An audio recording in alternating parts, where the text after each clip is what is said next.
Mga mag-aaral, magandang araw. Naisip na ba ninyo kung paano ipinaglaban ng ating mga ninuno ang kalayaan bago pa man nagkaroon ng makabagong teknolohiya? Kung walang social media, telebisyon o radyo noon, paano nila ipinapahayag ang kanilang mga hinaing laban sa mga mananakop? Magandang araw, Sir Roel here. Narito po tayo sa ating pagtalakay sa isa sa mga asignatura sa grade 8, ang Filipino. Sa aralin ngayon, ating babalikan ang dalawang mahalagang yugto sa kasaysayan ng ating bansa.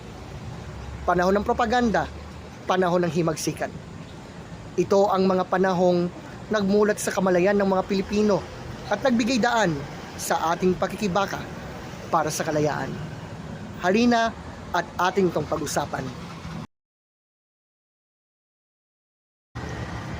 Noong Pebrero sa taong 1872, isang pangyayaring yumanig sa buong bansa ang naganap.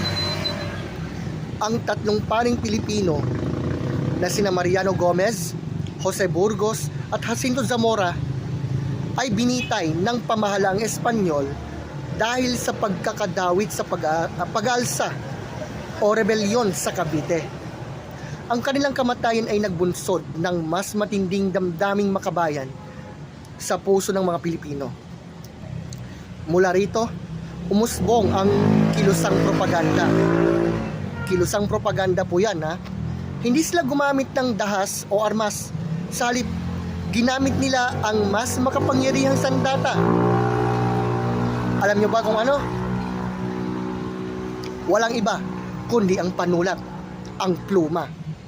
Sila'y naniniwalang maaring makamit ang pagbabago sa pamamagitan ng pagsulat, edukasyon at mapayapang pakikibaka.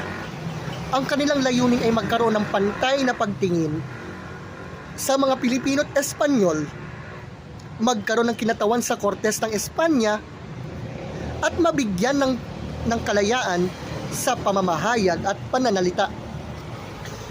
Kabilang sa mga nangunang propagandista si Gat Jose Rizal. Isinulat niya ang mga nobelang Noli Me Tangere at El Filibusterismo upang ilantad ang katiwalian at pang-aabuso ng mga kolonyal na pinuno at ilang praile. Nilikha rin niya ang tulang ni Ultimo Adios, isang makabagbag damdaming pamamaalam sa kanyang bayan. Kasama rin sa kilusan si Marcelo H. Del Pilar, na kilala sa paggamit ng iba't ibang sagisang panulat gaya ng Plaridel. Kanyang itinatag ang Diaryong Tagalog at sumulat ng mga akdang tumutuligsa sa maling pamamalakad ng mga Espanyol. At syempre, naroon din si Graciano Lopez Haina, ang dakilang orador o mananalumpati ng kilusang propaganda. Sa pamamagitan ng kanyang mga talumpati at akda tulad ng Fray Botod, matapang niyang inilantad ang mga pang-aabuso ng ilang praile sa mga Pilipino. Pero sa kabila ng kanilang mga pagsisikap, hindi man lamang pinakinggan ng pamahalang Espanyol ang kanilang mga kahilingan. Nabigo ang mapayapang kaparaanan ng pagbabago, mga kapatid, mga kaibigan, mga mag-aaral. Dahil dito, maraming Pilipino ang naniwalang hindi sapat ang panulat lamang upang makamit ang kalayaan. Dito papasok ang panahon ng himagsikan. Pinangunahan ni Andres Bonifacio ang pagtatatag ng KKK o Kataas-Taasang Kagalang-galangang Katipunan ng mga Anak ng Bayan. Ang layunin nito ay palayain ang Pilipinas mula sa pananakop ng Espanya sa pamamagitan ng revolusyon at pagtatatag ng isang malayang republika. Kasama ni Bonifacio si Emilio Jacinto na tinaguri ang utak ng Katipunan. Utak, ha? Isinulat niya ang kartilya ng Katipunan na nagsilbing gabay sa asal at prinsipyo ng mga kasapi ng kilusan. At isa pang mahalagang personalidad dito ay si Apolinario Mabini. Bagamat may kapansanan siya, naging mahalaga ang kanyang kontribusyon sa paghubog ng kaisipan tungkol sa kalayaan at mabuting pamamahala. Kanyang isinulat ang Liwanag at Dilim at El Verdadero Decalogo na nagtuturo ng mga pagpapahalaga para sa pagtatatag ng isang malayang bansa. So, mapapansin po natin na bagamat magkaiba ang pamamaraan ng propaganda at himagsikan, isa lamang ang kanilang mithiin: ang kalayaan ng Pilipinas. Ang una, gumamit ang pluma, aklat, pahayagan at talumpati. Ang ikalawa, gumamit ang revolusyon at armadong pakikibaka. Pareho nilang ginising ang diwang makabayan ng mga Pilipino.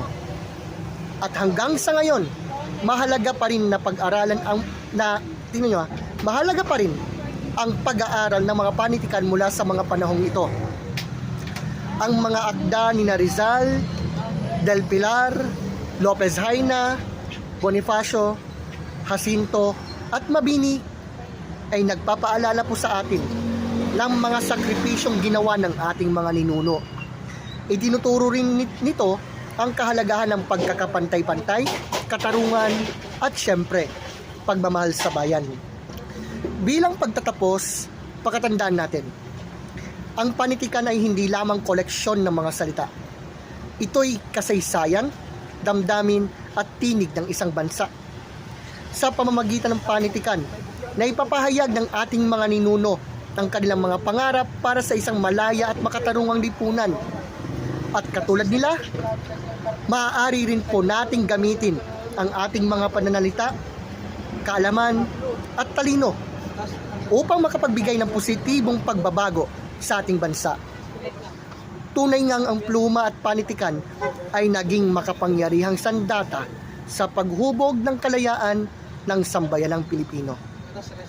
Magkita-kits po tayo sa ating susunod na episode sa susunod na linggo. At nawa sa mga manunood at lalo sa mga estudyanteng nakakapakinig nito, nawa ay makatulong po ito sa inyo sa pagninilay-nilay sa leksyong ito. Mabuhay ang Pilipinas, magandang araw.